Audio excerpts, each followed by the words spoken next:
પાપ અને પુણ્ય એક સિક્કાની બે બાજુ. મહાન ચિંતક આચાર્ય રજનીશજી, જેમણે પાછળથી ઓશો નામ ધારણ કર્યું હતું, તેમણે જીવન અને ધર્મ અંગે ઊંડી ગહન વાત કરી છે. તેના થોડાક સ્પંદનો માણીએ. જુનેદે એક રાતે પરમાત્માને પ્રાર્થના કરી કે હું જાણવા માગું છું કે આ ગામમાં એવો કોઈ માણસ છે કે જે મહાપાપી હોય, કારણ કે તેને જોઈને, તેને સમજીને હું પાપમાંથી બચવાની કોશિશ કરીશ. મારી પાસે માપદંડ આવી જશે કે આ મહાપાપી છે. આવા જીવનથી બચવાનું છે. પરમાત્માનો અવાજ આવ્યો કે તારો પાડોશી. જુનેદને ભારે આશ્ચર્ય થયું. તેણે ક્યારેય વિચાર્યું નહોતું કે તેનો પાડોશી અને મહાપાપી. એ તો સાધારણ માણસ હતો. કામ ધંધો કરતો હતો, દુકાન ચલાવતો હતો. તે કેવી રીતે મહાપાપી હોઈ શકે? તેને તો ખ્યાલ હતો કે મહાપાપી હશે કોઈ રાવણ જેવો માણસ, દુષ્ટ શેતાન. આ માણસ તો નાનો એવો ધંધો કરે છે, દેવ દર્શને જાય છે, બાળ બચ્ચાનું ભરણપોષણ કરે છે. એને મહાપાપી કઈ રીતે કહી શકાય? બીજી રાતે તેણે ફરી પરમાત્માને પ્રાર્થના કરી કે ઠીક, તું જે કહે છે તે. હવે મારે એ જાણવું છે કે આ ગામમાં સૌથી મોટો મહાત્મા, પુણ્યાત્મા કોણ છે તે મને જણાવ. પ્રભુએ કહ્યું, એ જ માણસ જે તારો પાડોશી છે. જુનેદે કહ્યું, પ્રભુ, તું મને વધુ મુશ્કેલીમાં નાખી રહ્યો છે. આમ પણ હું મુશ્કેલીમાં છું. આખો દિવસ તે માણસને જોતો રહ્યો છું. એવું કોઈ મહાપાપ તેનામાં જોવા મળ્યું નથી. હવે વધારે જંજાળ ઊભી થઈ છે કે પુણ્યાત્મા પણ એ જ છે. પ્રભુનો અવાજ આવ્યો કે મારી દુનિયામાં બંને જોડાયેલા છે. માત્ર બુદ્ધિ તોડીને ચીજોને જુએ છે. અહીં મોટામાં મોટા સંતોની પાછળ પણ છાયા પડે છે, અને અહીં મોટામાં મોટા પાપીના ચહેરા પર પણ રોશની છે. એટલા માટે તો આ સંભવિત છે કે પાપી ધારે તો સંત બની શકે છે અને સંત ધારે તો પાપી બની શકે છે. આટલી સરળતાથી અદલા બદલી એટલા માટે થઈ શકે છે કે બંને એકમાં જ છુપાયેલા છે. અંધારું અને અજવાળું અલગ નથી. અહીં બધી ચીજો એકબીજા સાથે મળેલી છે. જેનો પ્રભાવ વધે છે તે પ્રગટ થાય છે, બહાર આવે છે. જિંદગીમાં અંધારું છે અને પ્રકાશ પણ છે. શુભ અને અશુભ બંને છે. અહીં પાપી અને પુણ્યાત્મા અલગ નથી. બંને સાથે જીવી રહ્યા છે. ગમે તેવો સારો માણસ હશે તેનામાં પણ કંઈક તો ખરાબ હશે જ, અને ગમે તેવો ખરાબ માણસ હશે તેનામાં પણ કંઈક સારું હશે. સારું અને નરસું અલગ નથી. એક સિક્કાની બે બાજુ છે. કોઈ પણ માણસ સંપૂર્ણ નથી. સંપૂર્ણ માણસને જોવા માટે સંપૂર્ણ બનવું પડે. એક સમ્રાટે એક બહુ બુદ્ધિશાળી માણસને વજીર બનાવ્યો, પરંતુ વજીર અપ્રમાણિક હતો અને તેણે ઝડપથી રાજ્યના ખજાનામાંથી લાખો કરોડો રૂપિયા પડાવી લીધા. સમ્રાટને આ અંગે જાણ થઈ અને તેણે વજીરને બોલાવ્યો અને કહ્યું કે તે જે કર્યું છે તે ઠીક નથી કર્યું. હું બસ એટલું જ કહેવા માગું છું કે હવે હું તારું મોઢું જોવા માગતો નથી. તું આ રાજ્ય છોડીને ચાલ્યો જા. તેથી નકામી અફવા ફેલાય નહીં. હું આ બાબતમાં કોઈને કશું કહીશ નહીં અને તારે પણ કોઈને કહેવાની જરૂર નથી. તેથી તારી આબરૂ બચી જશે. વજીરે કહ્યું, આપ કહેશો તો હું અહીંથી ચાલ્યો જઈશ. આ પાકી વાત છે કે મેં કરોડો રૂપિયા ચોર્યા છે, પણ એમ છતાં એક સલાહ વજીર હોવાના કારણે હું આપને આપું છું. અને તે એ છે કે હવે મારી પાસે બધું જ છે. મોટો મહેલ છે, બાગ બગીચા છે, પેઢી દર પેઢી સુધી ચાલે એટલું ધન છે. હવે મારે કંઈ કમાવાની કે મેળવવાની જરૂર નથી. આપ મને દૂર કરીને બીજા માણસને વજીર બનાવશો તો તેણે પાછું નવેસરથી ખગથી શરૂ કરવું પડશે. હું તો ધરાઈ ગયો છું, પણ તે ભૂખ્યો હશે. બીજા કરોડો રૂપિયા ચાલ્યા જશે. સમ્રાટ બુદ્ધિમાન હતો. વજીરની વાત સમજી ગયો. આવી ક્ષણ તમારા જીવનમાં ક્યારે આવતી નથી જ્યારે તમે કહી શકો કે હવે બધું મારી પાસે છે. મારે હવે વધુ કાંઈ જોઈતું નથી. જે દિવસે આવી ક્ષણ આવશે ત્યારે દોડ બંધ થઈ જશે.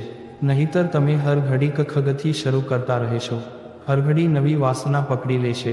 નવો ચોર આવશે અને નવો ખજાનો તોડવા માંડશે. અહીં એક લૂંટારો હોય એવું પણ નથી. ઘણી વાસનાઓ છે. તમે એક સાથે ઘણી દિશામાં દોડો છો. તમે એક સાથે બધું મેળવી જ નહીં શકો, કારણ કે એકને તમે મેળવશો તો બીજાને ગુમાવશો. એક આવશે તો બીજું ખોવાઈ જશે. એક મોટો જુગારી હતો.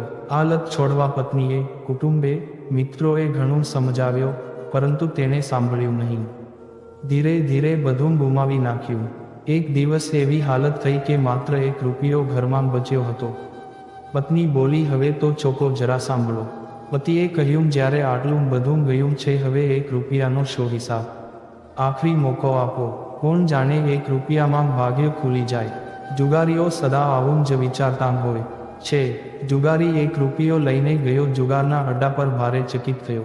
દરેક બાજી જીતવા માંડ્યો. 1ના 1000 થયા, 1000ના 10,000 થયા અને 10,000ના લાખ થયા.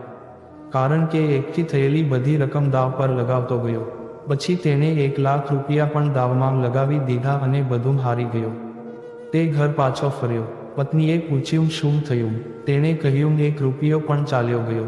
તમે તે જ વસ્તુને ખોઈ શકો છો જે તમે લાવ્યા હતા. લાખની શી વાત કરવી. 1 રૂપિયો હતો તે પણ ખોવાઈ ગયો. દાવ ખરાબ ગયો. પરંતુ તેણે પત્નીને આ વાત ન કરી કે લાખ થઈ ગયા હતા. ઠીક જ કર્યું, કારણ કે જે તમારું નહોતું એને ખોવાનો સવાલ જ ક્યાં હતો. મરતી વખતે ખ્યાલ આવશે કે જે આત્મા તમે લઈને આવ્યા હતા તે તમે ગુમાવીને જાઓ છો. બસ એક ખોવાઈ જશે. બાકી તમે જે કમાયા, મેળવ્યું, બનાવ્યું અને ગુમાવ્યું એનો કોઈ બહુ મોટો હિસાબ નથી. અંતિમ હિસાબમાં તેનું કોઈ મૂલ્ય નથી. હિસાબ તો એકનો રહી જશે. જો તમે એકમાં રોકાઈ ગયા તો તમે જીતી ગયા. આત્માને જીતી લીધો તો બધું જીતાઈ ગયું અને આત્માને ગુમાવી દીધો તો બધું ગુમાવી દીધું. એક માણસ આંખના ઓપરેશન માટે ગયો. ઓપરેશન પહેલાં તેણે ડૉક્ટરને પૂછ્યું કે મને બિલકુલ દેખાતું નથી, મને દેખાવું શરૂ થશે ને? ડૉક્ટરે ઓપરેશન પહેલાં તપાસ કરી અને કહ્યું કે ચોક્કસ તમે જોઈ શકશો. પેલા માણસે કહ્યું શું હું વાંચી શકીશ કે? ડૉક્ટરે કહ્યું ચોક્કસ તમે વાંચી શકશો. ઓપરેશન પછી આ માણસની આંખો સારી થઈ ગઈ. તેને દેખાવા લાગ્યું. પરંતુ તે નારાજ થઈને એક દિવસ ડૉક્ટરના દવાખાને જઈ પહોંચ્યો અને કહ્યું કે તમે જૂઠું બોલ્યા. તમે કહ્યું હતું કે હું વાંચી શકીશ પણ હું વાંચી શકતો નથી. ડૉક્ટરને આશ્ચર્ય થયું. તેમણે કહ્યું તમને બધું દેખાય છે તો તમે કેમ વાંચી શકતા નથી? પહેલા માણસે કહ્યું મને વાંચતા જ આવડતું નથી. આ તો તમે કહ્યું હતું કે તમે વાંચી શકશો એટલે તમારી પાસે આવ્યો છું. આંખ તો સારી થઈ જાય પણ વાંચતા ન આવડતું હોય તો વાંચતા આવડી નહીં જાય. આંગણું ગમે તેટલું સીધું હોય તો પણ નાચતા ન આવડતું હોય તો નાચી નહીં શકાય. નાચવું એ આંગણું સીધું હોવા પર આધાર રાખતું નથી. તે શીખવું પડે છે. અને ધ્યાનમાં રાખો કે કોઈ બીજું શીખનાર નથી. તમે બિલકુલ એકલા છો. બુદ્ધ પુરુષ ઇશારો કરી શકે છે, પરંતુ શીખવું તમારે પડશે. કોઈ તમને હાથ પકડીને શીખવી નહીં શકે. જીવનનું નૃત્ય એટલું અંદર છે, એટલું ઊંડું છે કે ત્યાં બહારના હાથ પહોંચી શકતા નથી. ત્યાં તમારા સિવાય બીજા કોઈને પ્રવેશ નથી. આત્મા નર્તક છે. સુખ અને દુઃખમાં બંને રીતે આત્મા નાચી શકે છે. જો તમે દુઃખી હો તો તમે ખોટી રીત શીખી લીધી છે. આંગણું નહીં, નાચવાની રીત બદલો. કોઈના પર દોષ ન ઢોળો.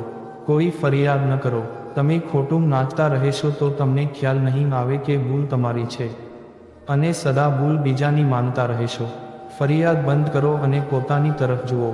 અને જ્યાં જ્યાંથી તમને દુઃખ ઊભું થાય છે તેને સૂક્ષ્મતાથી શોધો.